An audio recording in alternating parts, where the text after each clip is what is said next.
I think we'll start then. So good evening, everyone who's on the call right now, and welcome to our Women's Day session. This year, the topic is Thriving Through Chaos. Thriving through change, right? Sorry, that's the topic. Thriving through change. Now, we often hear that the only constant really is change.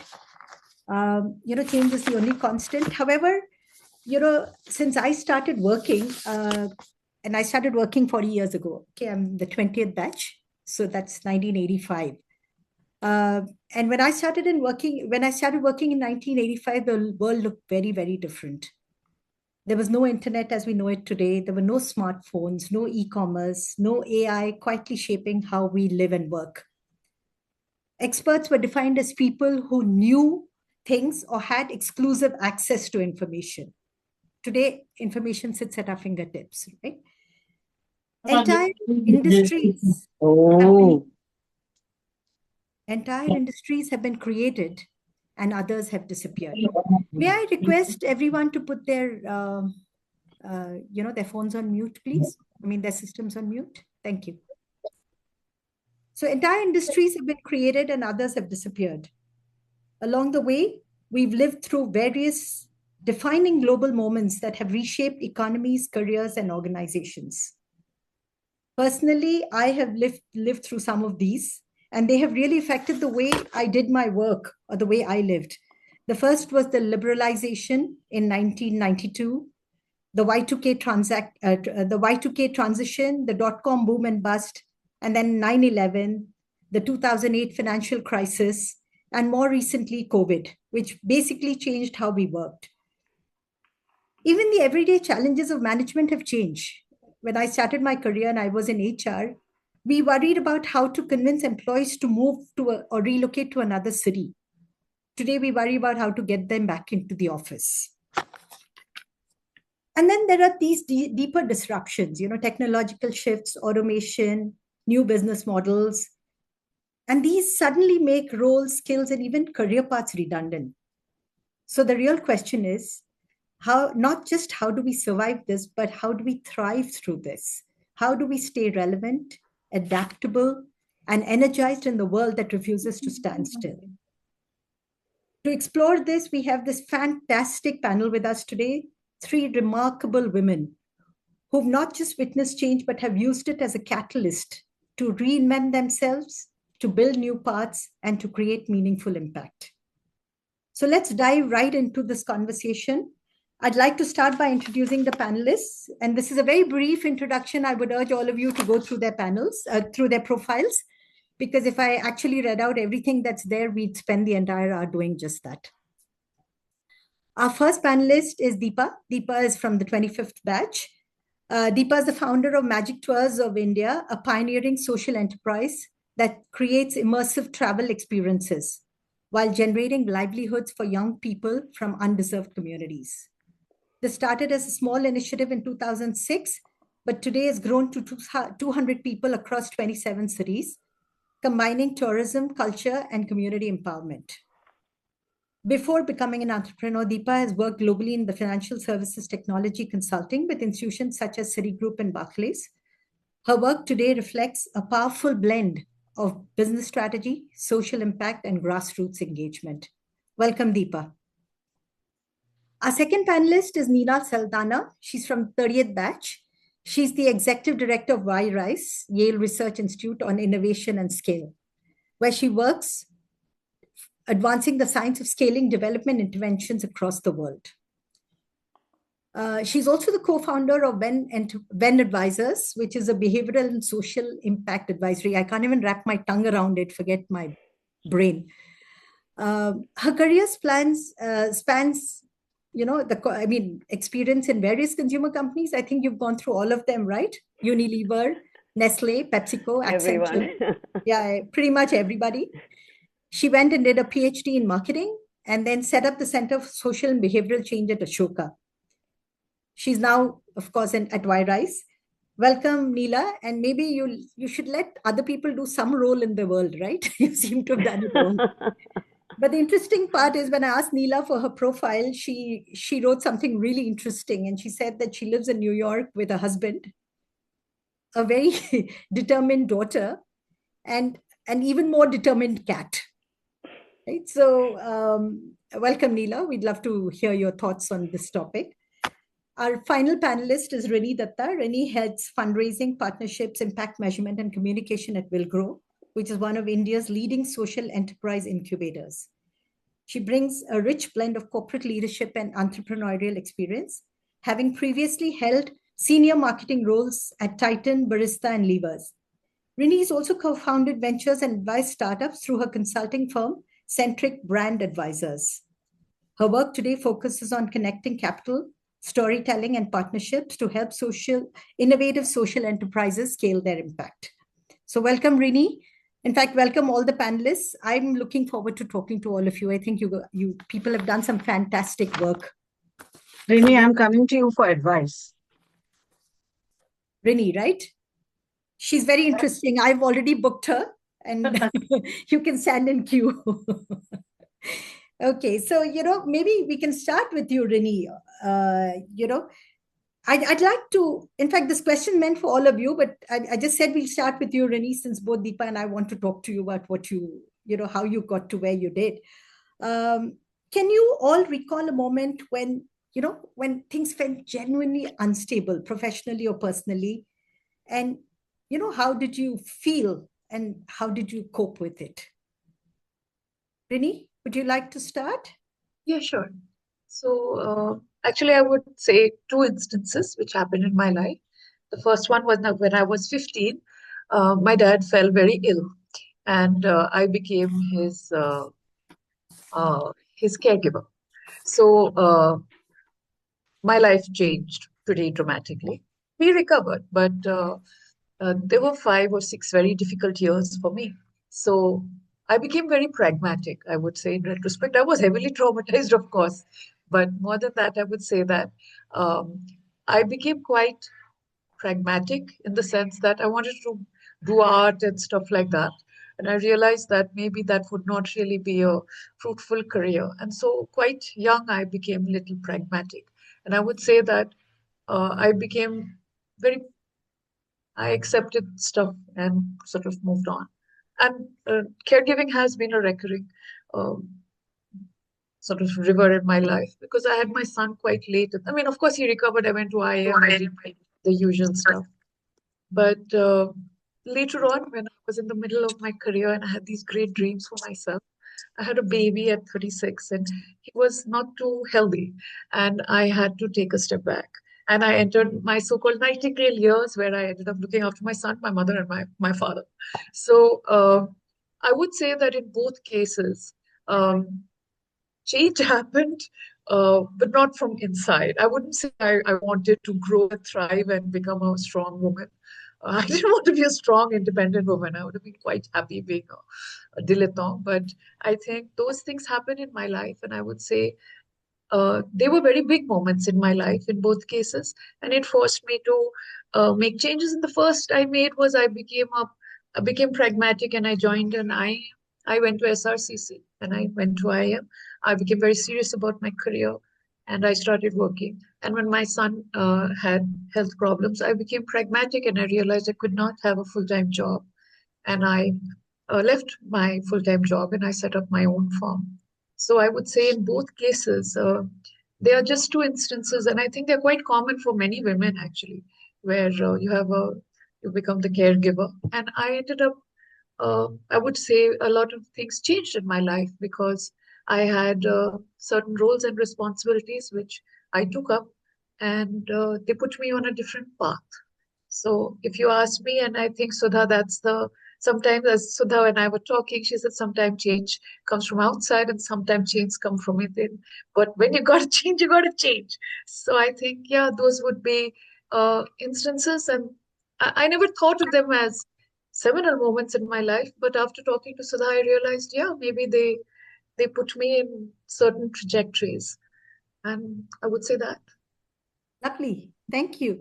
We'll come back to you because, we want to understand a little more of how it actually impacted you. But before that, I'd like to go across. Deepa, would you like to tell us about one particular instance or maybe a set of instances that led to changes? seminal moments, as Rini called them? I think a lot of us have this similar challenges around, when there's a baby, when you are married to a spouse whose job shifts to a different city. These things are pretty, I think, worldwide.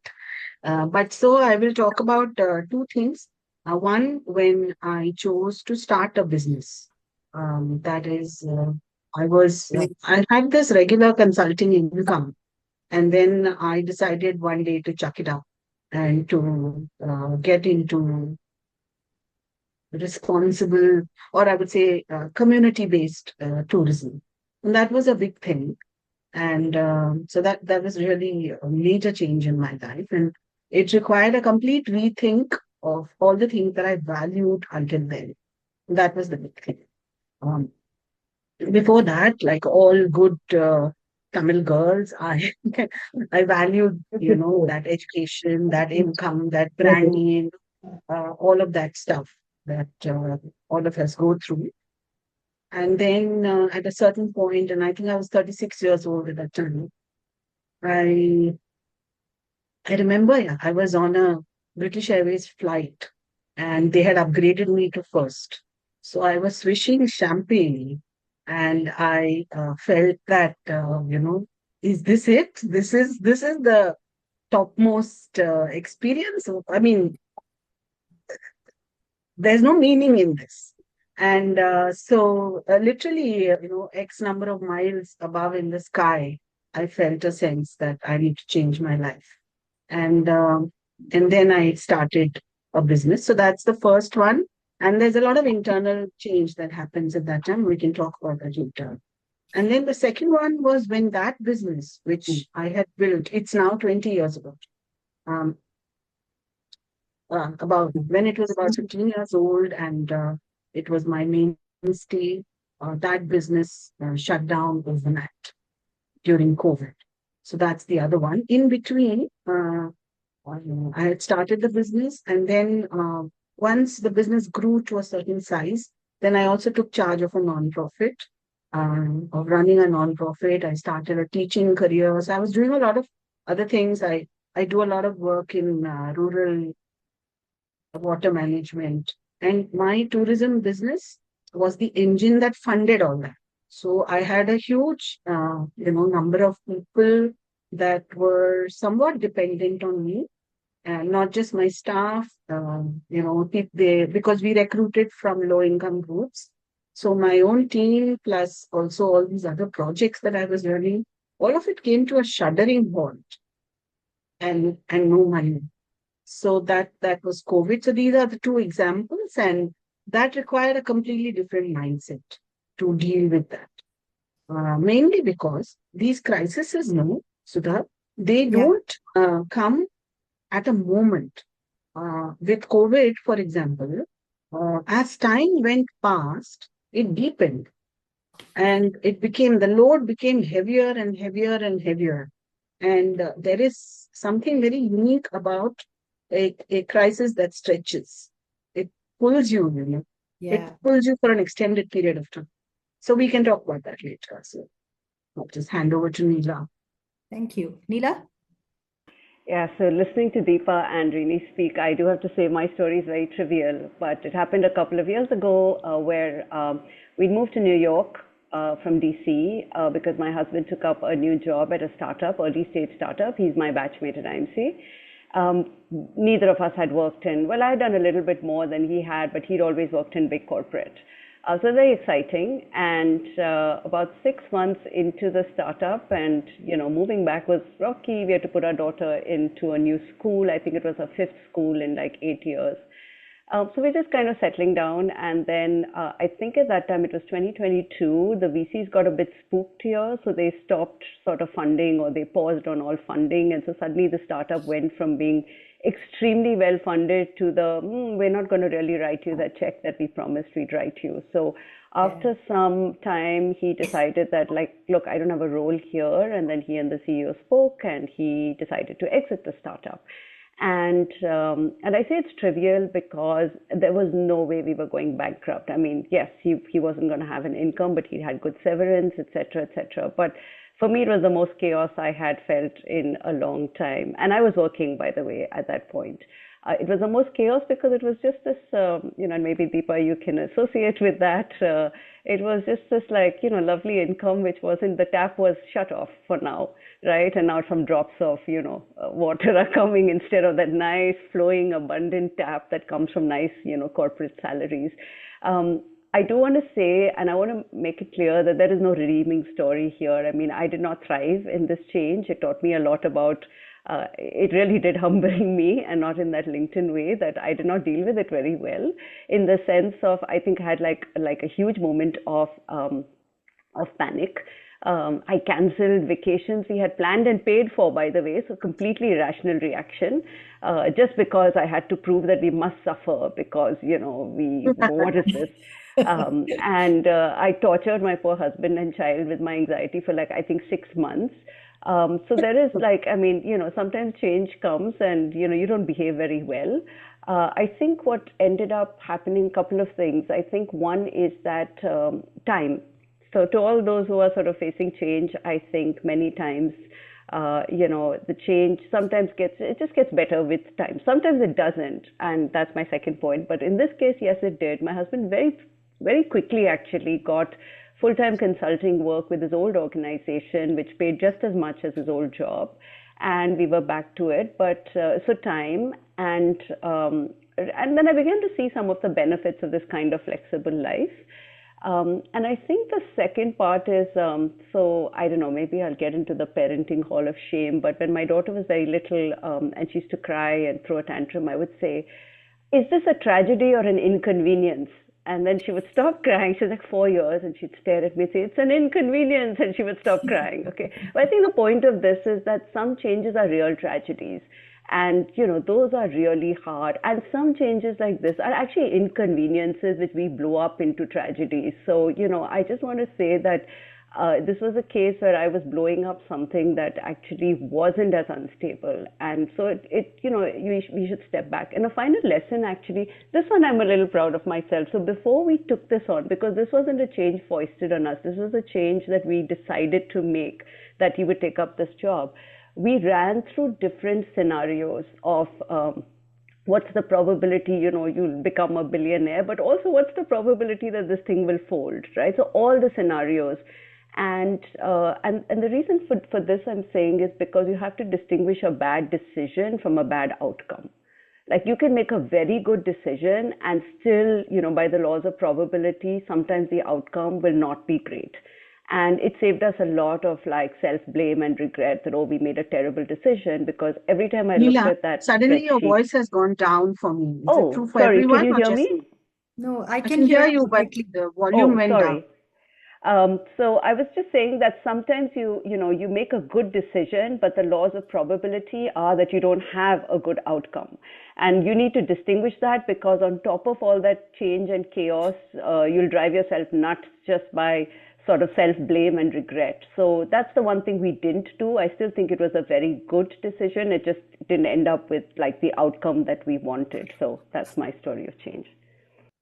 Lovely, so very interesting, right? I mean, Rini said when I was talking to her, I talked about change being external or internal. And it's wonderful because, Rini told me that change just happened to her. The chaos was not something that she chose to make happen. It just happened, and she made decisions based on that. Deepa, on the other hand, actually chose, right? While I don't know what was in the champagne, Deepa, but I'm so glad that it made you decide to do whatever you're doing, because obviously you're doing a lot of good. And Neela, I find it very interesting that for a person who's done so many different things and made so many changes, you picked on the one thing that you had no control over. And I think that really for me was the crux of the topic. When I first saw it, when we talked about chaos, it's about, we always think of things that we have no control over. And what I was telling Rini, which is what she was referring to, is that sometimes change finds you. This finds you because it's meant to happen. For whatever reason, there's something in you that probably that makes you look for this. And my personal story, we have the time, and I will tell you how I ended up doing what I'm doing today, and it just happened. So, I think with all of you, there are decisions that you made consciously, some decisions that you made subconsciously. But the question for all of you now is that what is that one decision that you made at this point that you're really, really proud of? Something that taught you that change is good. Deepa, do you want to go first? Yeah, sure.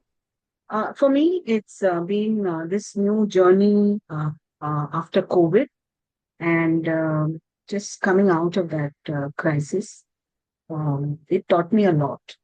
First, so just the story in brief is that yes, COVID came. Yes, I went bankrupt. I mean, the business went bankrupt. I was financially okay personally, um, but the business just absolutely had no income and only expenses. And we used up all the savings in the business. You know, every resource in the business got used up, and so it was a real crisis. On top of that, the NGO that I was running, Abhyudaya, there also because of COVID, it was a school. So we had the problem that our classes got busted and, you know, children didn't have mobile phones on which to do lessons. And we decided that laptops was the way forward. So that happened over there.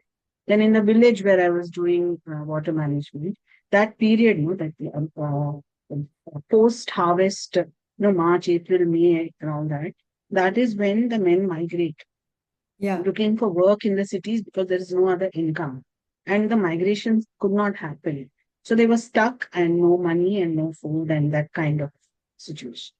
So on all the fronts that I was working, I was in chaos and there were people with um, existential problems. I mean, the survival problems, Correct. right? So for me, the biggest learning at that point is that I did not collapse under any of this because my frame of reference was people who were suffering far more than I was. The primary feeling at that time was gratitude and thankfulness. Baba Re, I'm okay, you know. And my mom came to stay with us. None of us suffered. None of us died. You know, so it's just your frame of reference. At that point, this thing which actually killed my business uh, did not seem like a tragedy because I was seeing real tragedy here. So that's number one. The other thing is I learned another. So then, of course, I knew that our travel business was at that time mainly overseas visitors coming to India. And I knew that that's not going to come back anytime soon. And I was right. I mean, overseas visitors have only now started to come in the numbers that were pre-COVID. And even now, they are not coming in those many numbers. So I knew that that business was just not going to bounce back that quickly. And therefore, what to do? Now, in a services business, there's only two items of expense. One is rent and one is salaries. So you have to fire people. Some of my customers who were travel agents from abroad who were sending us groups, they shut down. Overnight, they shut down and laid off their staff. And it was shocking for me because I have never seen mass layoffs like that. And I was seeing it happen left, right, and center. Everybody was just doing that. And I knew that come what may, I am not going to do it. So then we put everybody on a flat monthly reduced salary and took care of it like that. And the senior people in our organization volunteered to go without salary. I, of course, took no income at all. And I dipped into savings. So I put money and kept it going. And then I realized that that is also not sustainable. I cannot keep doing that. So I thought I must start some other form of income generation. And it took me just 3 months. The first 2, 3 months was all immediate crisis management. We had tourists in the country, we had to get them out. Then I had to sort out payments. We were dealing with refunds, all of that chaos. Yeah, firefighting. Yeah. And you remember there were no maids and all at that time. right? So dealing with all that at home. And then I had a huge stroke of luck. My apartment in Chennai, which I had put up for sale about 4 or 5 years before that, nobody was buying. But during COVID, someone came and said, "I want to buy this house, and I want to buy it now." I mean, this it's like complete windfall. Uh, this asset that was sitting on our hands like a white elephant. So as soon as Modi ji said lockdown is open, my husband and I booked the first flight to Chennai. We went there and sold the house. I think we got 92 lakhs. So he took half and I took half. And he started a new business and I started a new business. And that's how I got into the textiles business, which was the next best thing I knew after tourism. So first of all, frame of reference. Okay. Second is you. There's no other way to say this, but to say that in a crisis you cannot sit on your ass. You have to do. Doing is very important. And so you have to not get bogged down and scared. And, you might be scared internally, but you know that you have to move. Only dynamic behavior will give you results. बैठे रहोगे तो कुछ नहीं मिलेगा. So I also knew that I had to do it. I wasn't sure what I was going to do. So there is this Facebook group of IIM women. I recorded a video and put it on that video because one of the other IIM girls, her name is Durva, she asked me. And I said, okay. And then in that video, I said, watch this space. I'm going to do something. And by doing that, I gave myself also no wriggle room for backing out. So I made a public commitment that I will do something and I will not just let all the people around me down. And that also kept me going. It's, you don't want to lose face once you have made that. So that also kind of strengthens your backbone a bit. And then I started this business because in the NGO, I had a group of women who we had taught tailoring, and I had a little, they needed incomes too. Yeah. They were the mothers of our school children. So the textile business, and so we started making kaftans, and everybody during COVID was wearing kaftans. So that's how the textile business started. So I'm really happy that I did not sit around waiting for the world to improve. That I betted with my money, with my whole being, I entered something new. And I know the fierceness with which I chased up that second business. Launching a new business, at a certain point in life, it's not easy to become an entrepreneur again. Not at age 50. It's never easy. It doesn't matter how old you are, So you're 50, 51, 52 something, and you're just, I was, getting into this all over again. It was not at all easy. So, very interesting. I took away two very key things from you.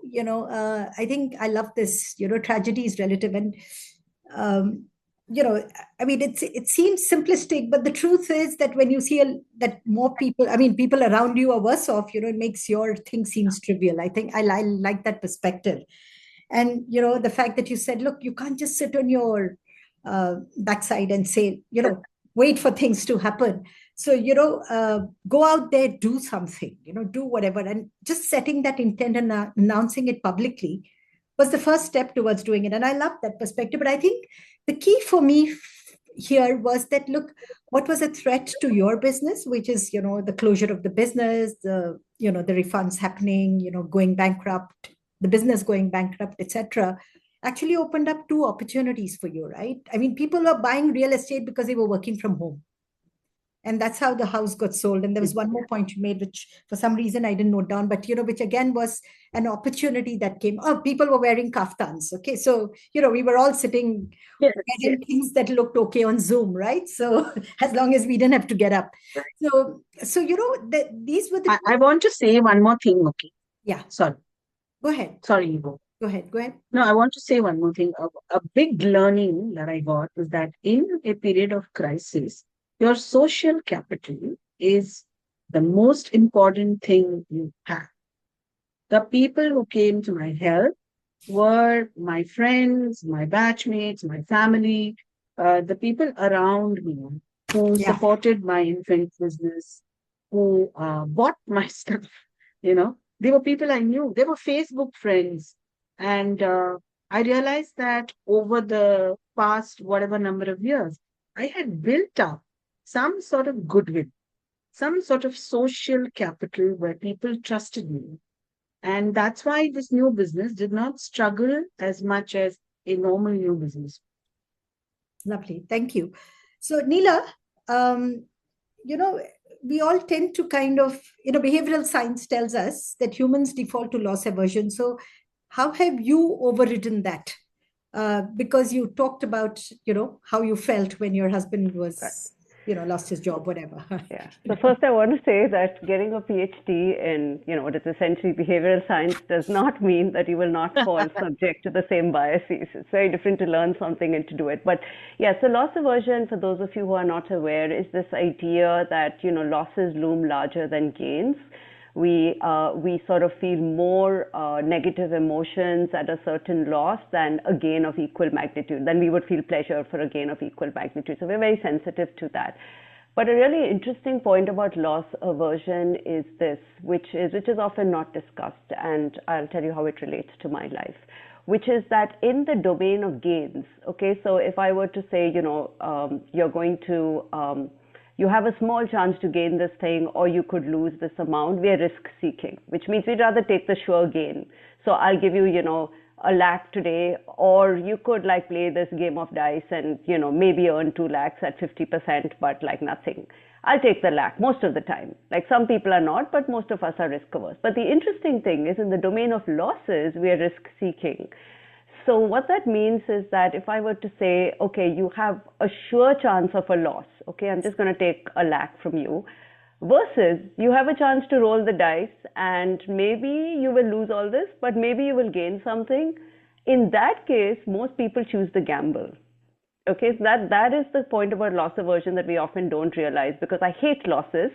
So anything at the chance, and I think Deepa's point about COVID, where you really try and find that silver lining is actually a symptom of that in some sense, right? You can, and where it relates to my life is, and relates to many of our lives, is about 8 years into graduating from, the IIM. I was kind of like, and very much like Deepa, kind of like, is this all there is, right? And was thinking of doing a PhD and was like, but it's going to be such a big change and total loss aversion, because remember I was, and we all are, like every year is a gain, right? Every year we think of ourselves as doing better than our batchmates, and so every year is like, oh my God, if I start this new thing all over again, I'm going to be at the bottom of the ladder. So that's a real loss, right? So on one hand, you're saying this change, which I'm going to do, you're thinking that, okay, I'm going to fall behind and I'm in a good position, so why rock the boat, right? So for a long time, I didn't do anything because of that. But then I reframed it as a loss, because think about it. If you don't do anything, actually your life will continue and it'll be the same, like unsatisfactory life. So actually the alternative is not that great. It's not that you're going to lose anything. It's that you're going to actually continue in this pace of losses.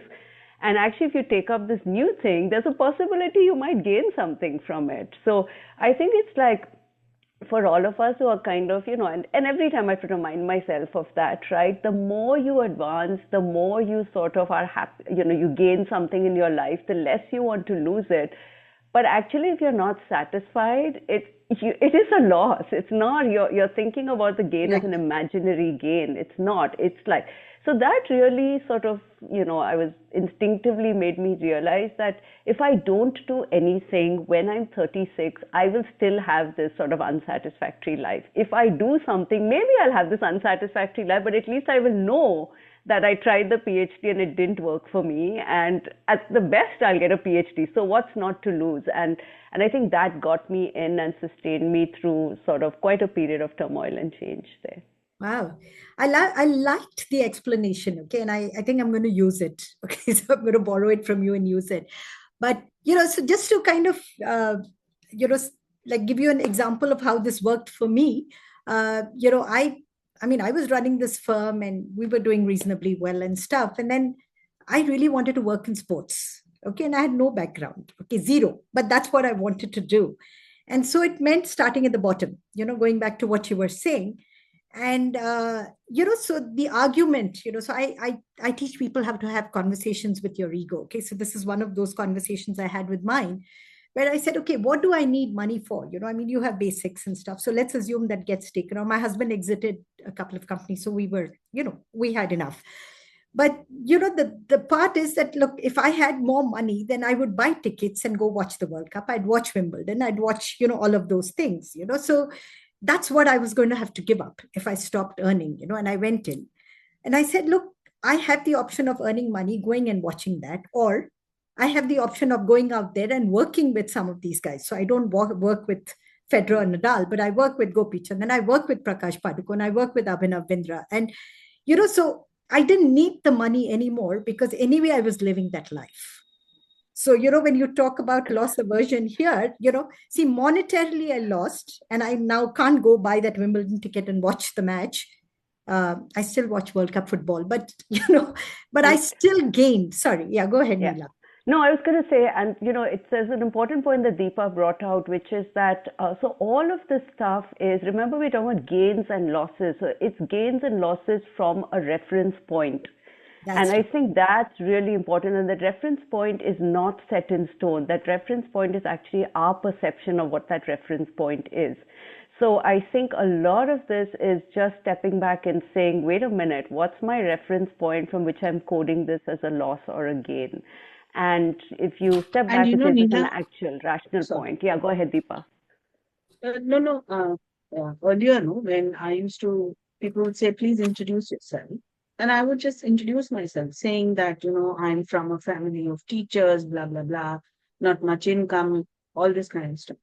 And somewhere along the line, as I started working with really marginalized people, I've started to introduce myself as a person from a privileged background. Right. And all through this whole COVID thing, this is a thing that has come home to me. Mera kuch nahi biga. Nothing. Totally. What? We have enough money, we have assets, we have house, gaadi, bangla, everything. What is there? Yeah. So, no, and I totally resonate. I went to Kenya recently. I was talking to this woman who lived in Kibera, and I'm talking to her about something. And Kibera is like the Dharavi of Nairobi, and I had exactly that realization that no matter, I mean, it would take a real 0.0000001% probability of something so horrible happening that I would be at that level. And I think it's a lesson for us that, like, yes, you might have a few marginal losses. Instead of living in the 3-bedroom, you live in the 1-bedroom. Instead of working, going to buy Wimbledon tickets, you might not get a chance, eat on TV.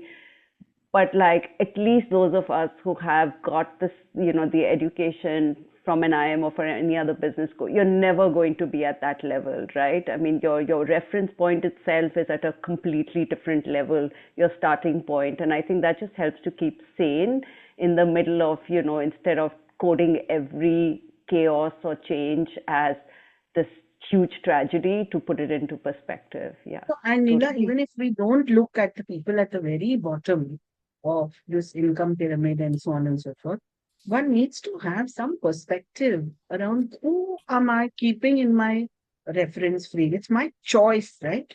Who I want. So I live in what is a pretty much unfashionable area of the city, and I'm not giving in to this whole thing of, oh, you're not living in a posh suburb. Your house is not posh enough. Just inside my head, what is my frame? And that frame determines how we handle everything, not just crises. True. Shift the 0 points. I like that. Rini, you've been very quiet. Okay. And you do something that, like we said, we all want to kind of understand from you. Both fundraising and brand strategy, uncertainty is a constant. So how do you turn ambiguity into a compelling narrative, instead of a liability? Storytelling is also your area. How do you tell the story in a positive way? Sometimes you can't. For example, let's take fundraising. And when the US administration shut down USAID, many NGOs who were dependent on money from USAID and their partner associations had no choice but to shut shop. And that's terrible. And whatever you say, those companies were doing work. So the truth is, when there is change at any level, first we should stop being delusional, in my opinion, and accept that, like if it's reality. So I think the first thing when in business, whether it is, I mean, I've been in sales all my life, and fundraising is no different from B2B sales. The first thing I know is that I like to sell. So I realized the first thing I would say is you shouldn't be selling if you don't have a service mindset. But if you have a service mindset, then in which case the reality is if someone's not going to give something or is not in that business anymore, you can't convince them and you shouldn't. I mean, you should not make people do things they don't want to do anyway. That's against stupidity. So the first step really would be when bad things happen, and I'm just calling them bad things. Yeah, I First understand. step is to be very, very realistic. Is it temporary, or is it an inconvenience, or is it a fact of life? And if it is a fact of life, then you shut shop or you pivot and you do many things. But I think the first step is when business takes a hit, the change, and I think everybody's discussed it. Is it a minor inconvenience caused by, say, a change in leadership, or is it a fact of matter? And that can be only in two cases. One is that the donor or the customer decides that he doesn't want to be in that business anymore, in which case it's no longer your donor or your customer. You better find someone else. Or the alternative is when they have a better alternative, when maybe my value proposition is not attractive enough. So I think in both cases, the first step really would be to do some soul searching and understand that is this a viable business anymore? And if you're leading an organization, it's not just one project, right? It will be a sector, or it will be a key account, or that's how business is. So the first step really would be to be very realistic. Is this person or is this organization a customer anymore? And if the person is, then why am I not relevant to them anymore? And then have to be very real, because I mean we've all learned the brand dynamics bits, which is they know me, but I'm not relevant anymore. Or maybe did I screw up on my performance? Either way, I think it's actually any customer like this. It's a simple flow chart. Like, will he come back? No. He'll come back. Yes. You got to do something. Yeah. So I think once you know what the reality is, the thing is both the value proposition, articulation, and delivery, both are equally important. So I think before we wordsmith, it's always better that when business takes a hit, or when a regular customer or donor suddenly says, I'm sorry, or ghosts us, they don't even say sorry most of the time when they start ghosting you. It's to try and understand, is it structural, or is it systemic, or is it by an individual? If it's systemic, then you've got to be pragmatic and move your people from there, or find another donor, find another customer. But like I'm saying, if it's systemic, then that vertical may not be relevant anymore. And Deepa talked of having to shut shop because there was a systemic problem. She couldn't wait forever. Rini, Yeah. Rini, the first thing I did was actually try to figure out for myself when this business will bounce back. I knew that travel will bounce back at some point, but to figure out when, I actually looked at data from the bubonic plague and how long it lasted and how many cases. And I actually downloaded old data from research and studied the duration of the past pandemics. And I realized that pandemics are long-term things and that businesses take hits. And I knew that there was at least a 2-year window. And even after 2 years, it will not fully bounce back. I knew this. And at that time, even vaccines and all had not come along. So then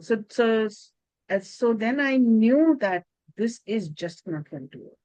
And then I had to figure out what to do next. Now that this is not working, what to do next? So that part, for me, the biggest thing there is to take stock. That stock taking you have to do. That stock taking I took, and I understood my skill sets. What am I good at? Okay. What is the skill that can bring income? What do I have? Then assets. What assets do I have that will work in smoothly? In my case, I had all these trained women who knew tailoring. That was an asset. I had a huge following online. They were just Facebook friends and followers and batchmates and so on. So I knew that I had a community online, and then I knew I had space. And then earlier in the travel business, we were doing a lot of textile tours, and therefore I had lots of Weaver connects. I had done a project for NABARD, and it was called the National Task Force for Handloom. It's a grandiose title. And in that, I had interviewed 25 CXOs and CEOs of handloom businesses in India about what's wrong with the business and how to market it for success. So I had like literally the distilled essence of 25 companies I had learned. And then I had been wearing handlooms. I had skills there. And it was a direct extension of me, my personality, my brand, what I love, you know. And then so the assets are there. This thing was so it's a very strong instinct that guides you to a zone of strength, and you just find out, "Ki bhai, will this work?" And at that point, weavers were in distress and they were contacting me. I had a friend in Calcutta. She was doing my food tours for me. Her brother was in Shantiniketan, and the brother had a Kantha business for embroidered saris. And the brother was in crisis, and she said, "Deepa, can you help him?" I said, "Sari bhejo, main bech ke deti hu." And that's how my business started. It started with this whole social capital of she and her brother both trusting me that I'll send you 3-4 lakhs worth of stock, trying to sell this for me. And that's how I could start my business initially with no money. Then afterwards, the house sale and all happened and more money came and all, that's fine. But in the beginning, I had the trust of people. I had the knowledge of the sector. So you need that very practical assessment of what it is that you can get into. And it's not textiles by magic. I started some new textile division under my tourism brand. I clearly zoned on an area of strength. And Right. then I started it and it proved me that. And I knew that there was a market for it. So, Rini, can you give us one example of, when, something that the market missed, but you saw as an opportunity, in the fundraising space?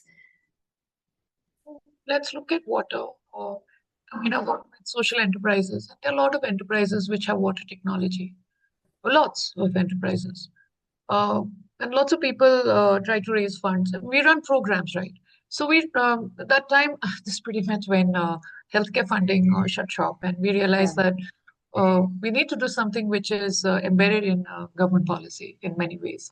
So I think the first thing we realize is what is the government actually interested in, and where is government ready to fund innovation? Because when the government moves, you know that that's sustainable for a long term. And we realized that there were new sectors.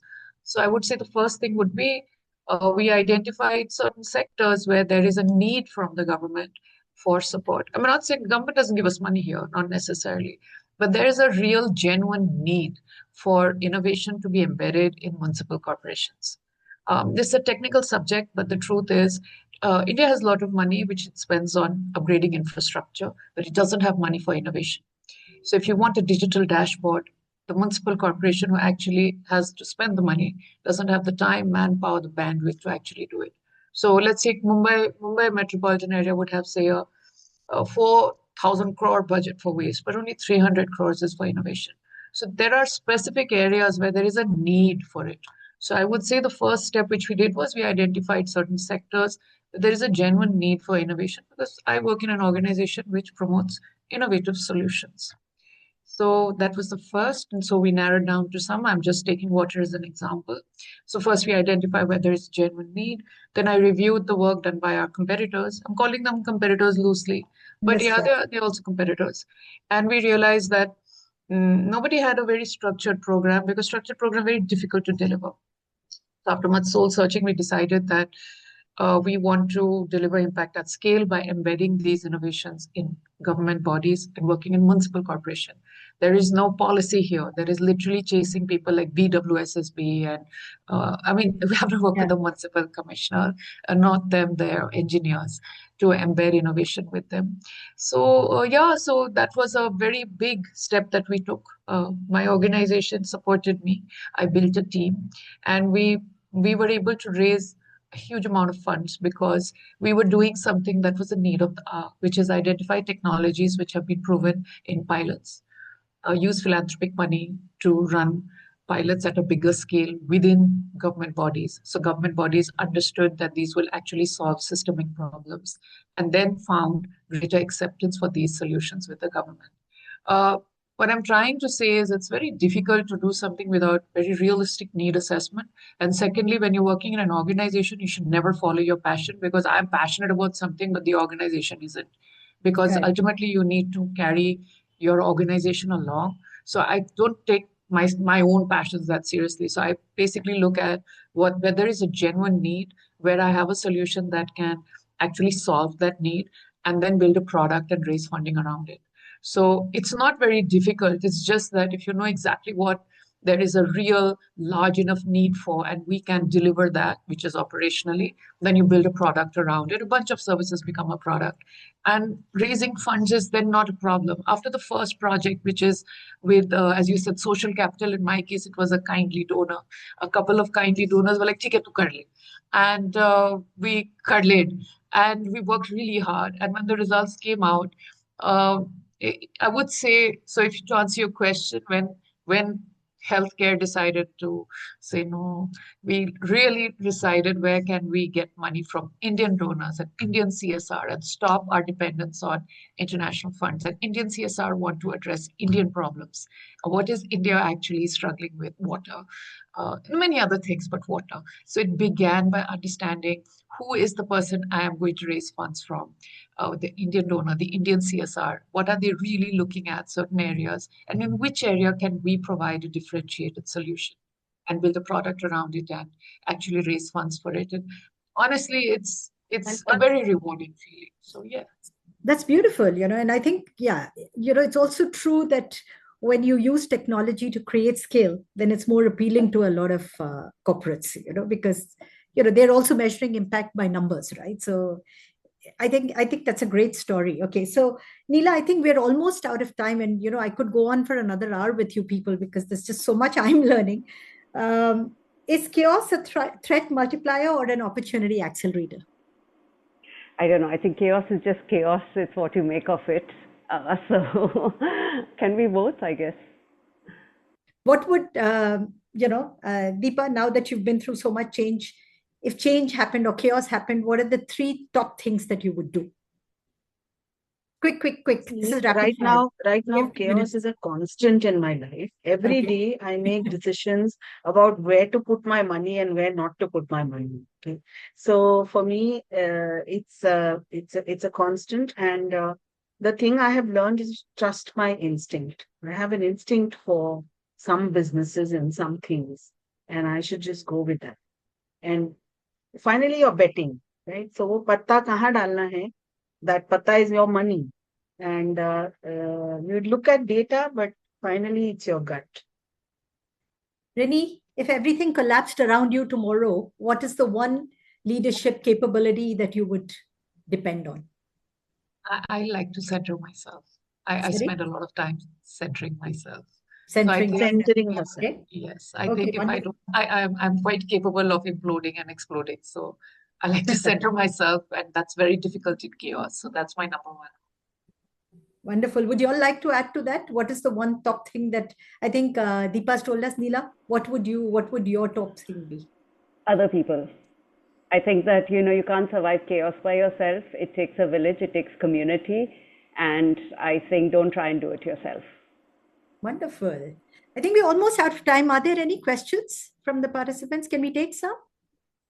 Yeah, sure, we can take some. Anyone? Can you put it in the chat box?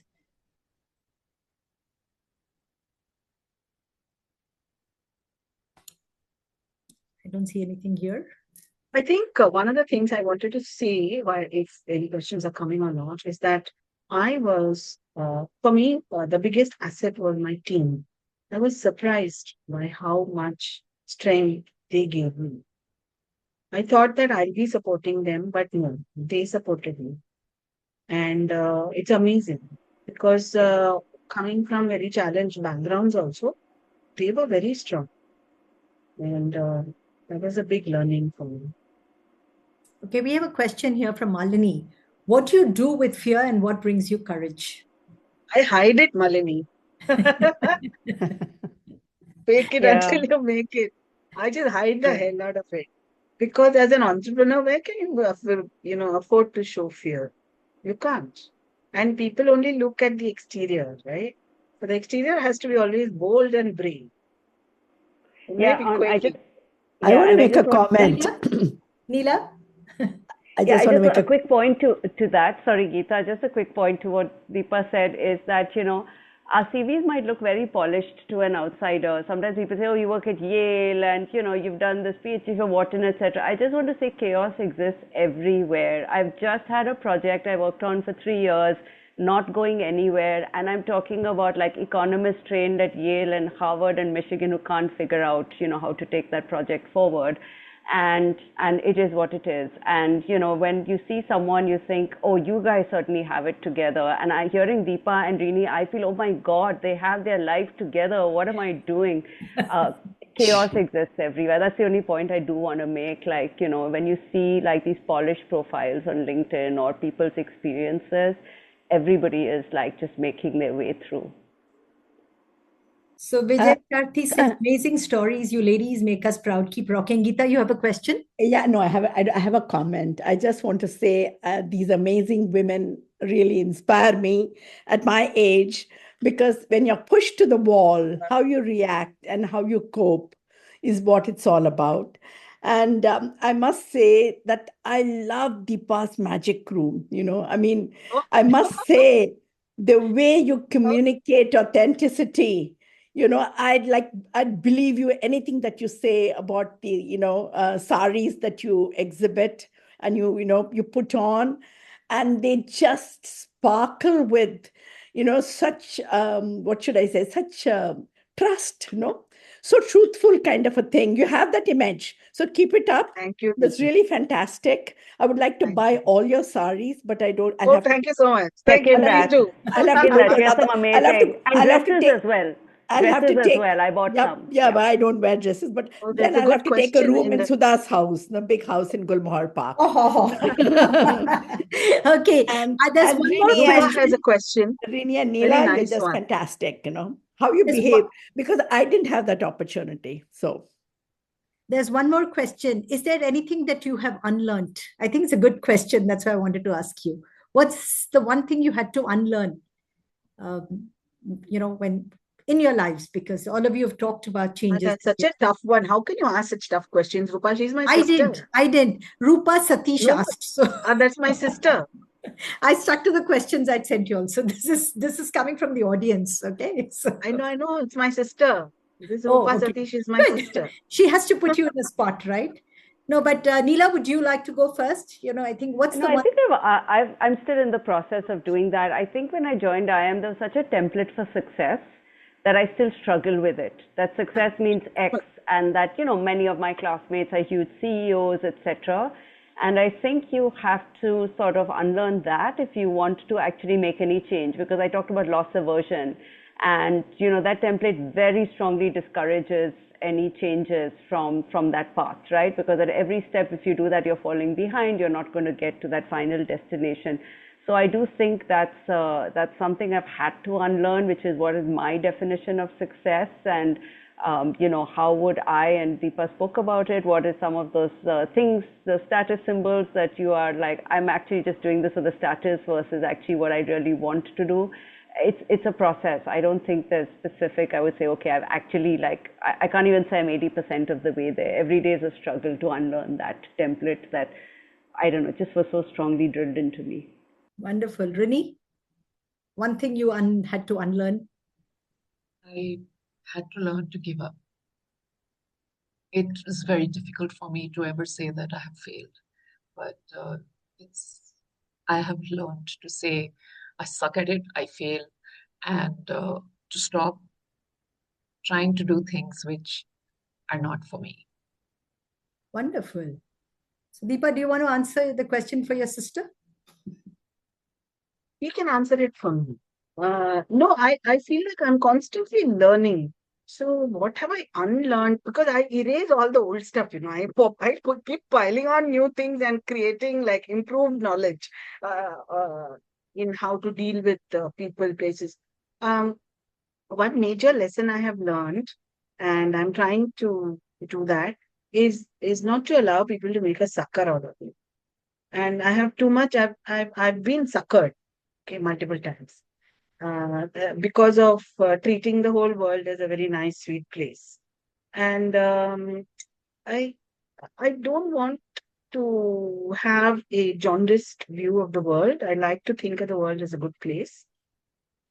But I think I'm going to have to learn to unlearn that. It's a very tough one. On their behalf, I'd like to say, I think, what they've all managed to do, and, obviously they're humble enough to not kind of even acknowledge it, but they've all learned to shut out the noise and to kind of focus on the things that, make them the people they are. And I see that in all of you, and it's amazing, and But one more thing I want to say that I want to unlearn, and it's a process, is this need for external validation. बहुत ज़्यादा है यार मेरे. I think both Neela and Rini talked about it. Of me and love me. I think Neela and Rini both talked about it. I think that's been a bane for all of us. Maybe because our education system also, kind of depends on that, and that's what we've learned all our lives. But that's what I meant by saying that somewhere all of you learn to shut out the noise. Not do the traditional stuff in the traditional ways, but to look at what makes it worthwhile for each one of you, whatever the drivers are, and to go out there and get it done. So congratulations, and it's been a real honor and pleasure talking to all of you. I'd love to stay in touch with all of you, and I hope you all stay in touch with each other. Thank you so much for this, and thank you, audience, for participating. Thank you. It was fun. It was fun. Thank you, Sudha. Thank you, Sudha, for moderating. More intelligent than we are. That was great moderation. Thanks, everyone. Good luck for the match. Thank you. See you, people. Bye. Thank you so much. Really appreciate all this. Yeah. Really, thanks, Shalini. And thanks to the IM girls who were the co-hosts today. Thank you so much for this. Thank you. Bye-bye. Bye. Bye. Take care.